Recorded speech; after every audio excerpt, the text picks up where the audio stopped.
English 111 will explore literature from the earliest writings to the current period in three genres: fiction, poetry, and drama. This week, we'll begin with fiction.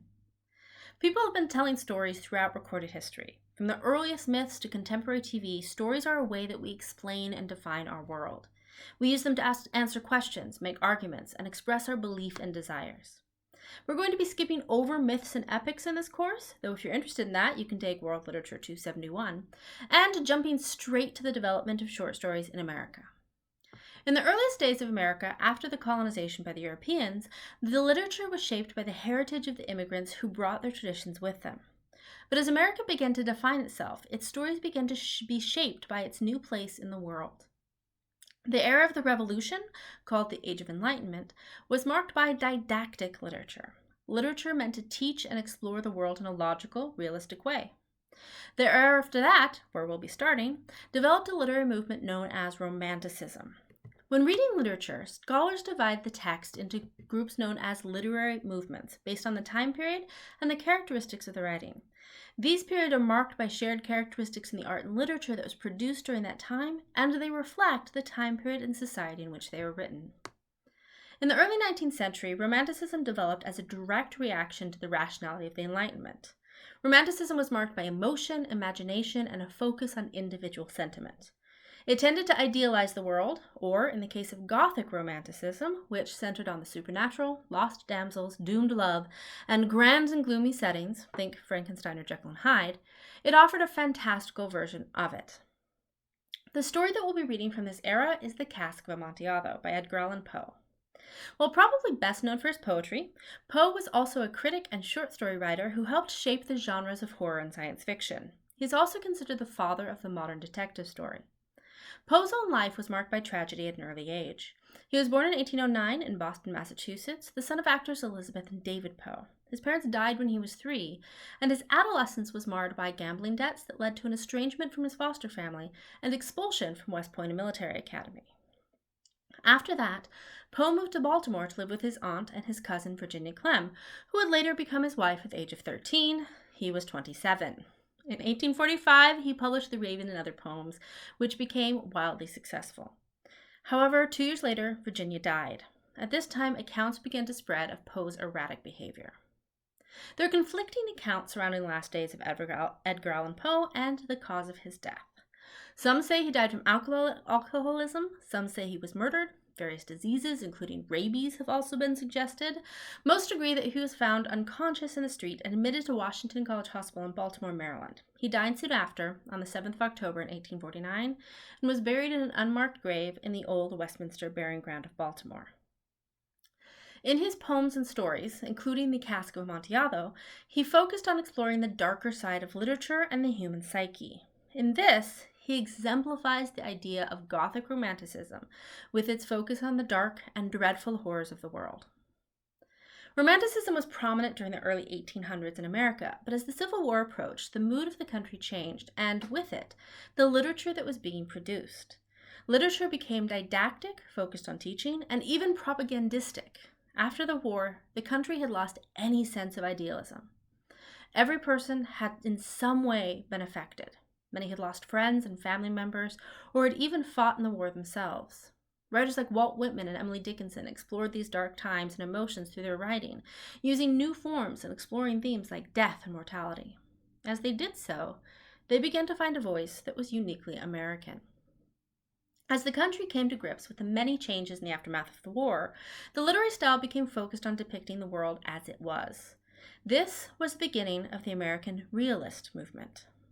Realism strove to depict life objectively, trying to accurately portray settings, dialects, and situations. Realists like Mark Twain rejected the idealized situations, exotic settings, and improbable plot twists presented in romantic literature. The realist goal was at all times to present the truth of what they saw and experienced. Kate Chopin, author of The Story of an Hour, was born in 1851 in St. Louis. Her early writings were very much in the realist mode, focusing on depicting the life that she observed in the South. These works are often categorized as local color, a style of writing that relied on the natural dialects and specific regional detail to bring to life the world as it actually existed. As she continued her writing career, Chopin's work began to focus specifically on the experiences of women. In 1899, Chopin published her most famous piece, The Awakening, a realistic novel about the sexual and artistic awakening of a young wife and mother who abandons her family. This text was broadly condemned at the time because of its openness about sexuality and its portrayal of an interracial marriage. It was not printed again until the 1950s, when Chopin became recognized as an important American writer. As realism became the dominant literary movement in America, a subgenre known as psychological realism began to develop. Writers like Charlotte Perkins Gilman embraced the goals of realism in their writing, striving at all times for authenticity and truth. However, whereas realists like Chopin tried to explore the world around them and the individual's place within it, psychological realists took these same principles and applied them to the internal reality of life. These writers focused on the thought processes and accurate characterizations of the people that they brought to life. The works of psychological realism focus largely on the inner lives of people and can sometimes be intentionally vague, depicting characters with imperfect self-knowledge and unfulfilled yearnings. Writer and social activist Charlotte Perkins Gilman was born in 1860 in Hartford, Connecticut. Gilman had a difficult childhood. Her father abandoned the family, leaving Charlotte's mother to raise 2 children on her own. In 1884, Gilman married artist Charles Stetson. During her decade-long marriage to Stetson, Gilman experienced severe postpartum depression and underwent a series of psychological treatments for it, including the so-called rest cure, prescribed by noted psychologist Silas Ware Mitchell. The theory behind this treatment was women suffered from hysteria and should be kept away from all stimulation. Gilman found this treatment extremely harmful to her mental health. Her concerns and objections were dismissed. She eventually sought a divorce from her husband, something that was scandalous at the time. This experience is believed to have inspired her story, The Yellow Wallpaper. As realism and its cousin psychological realism became the dominant movements in literature, some writers began to feel a limitation in its approach of depicting the world objectively. They began to explore literature's ability to not only just report the world, but to investigate it. And with that, they began to develop naturalism. Naturalists wanted to find and identify the underlying causes for the way that people and societies acted and what they believed.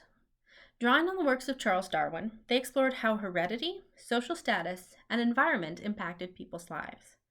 They came to the conclusion that these forces were inescapable, that we have little power to improve or affect our lot in life.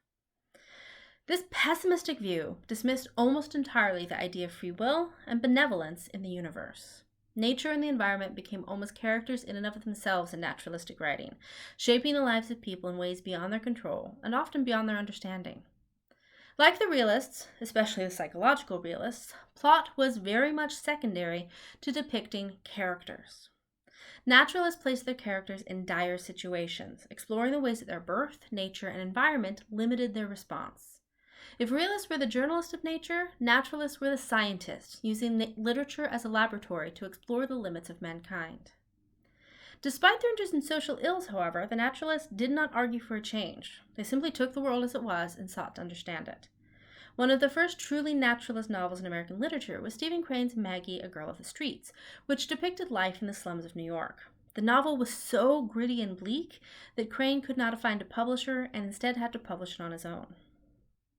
Stephen Crane was born in 1871, the son of a Methodist preacher and a reform worker. He was raised with a faith in a benevolent God, the idea of man's importance, and a belief in free will, all ideas he would later satirize in his writings. He originally planned to be a soldier and then studied to be an engineer before moving to New York, where he became a journalist and studied the life of the hardest parts of the city. He is most famous for The Red Badge of Courage, the story of a Civil War soldier that is dark and satiric, focusing on realistic battles and the internal turmoil of the protagonist. Our story this week, Open Boat, was written after Crane took part in an unsuccessful gun-running mission in Cuba. He moved to England shortly after, before succumbing to tuberculosis at the age of 28.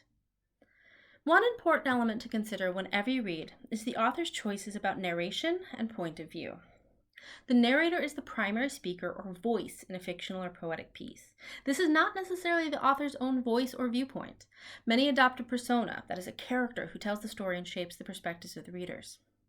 The narration is also affected by the point of view that the author uses. A first-person narrator tells the story from their own viewpoint. They only tell you what they personally see and know. This type of narrator may be unreliable, either because he or she lacks the knowledge and does not accurately represent the situation, or because the narrator is untrustworthy. Keep your eye on the narrators for this week. Stories can also be told from a second-person perspective, though this is rare outside of Choose Your Own Adventure books, or in the third person. Now, third person can either be a close third, as if we're watching over the shoulder of one specific person, or an omniscient third, as if an all-knowing deity is telling the story. All of the stories for this week are reflections of the lives of the people who wrote them, but more broadly, they are also a reflection of the time and place in which these authors were living. As you read this week, ask yourself, what are these stories saying about the world in which they are created? Don't forget, you have a discussion board post this week. We'll be focusing on narrators and point of view, and as always, your journal entry about one of the texts that we've read. If you have any questions or concerns, just let me know, and happy reading.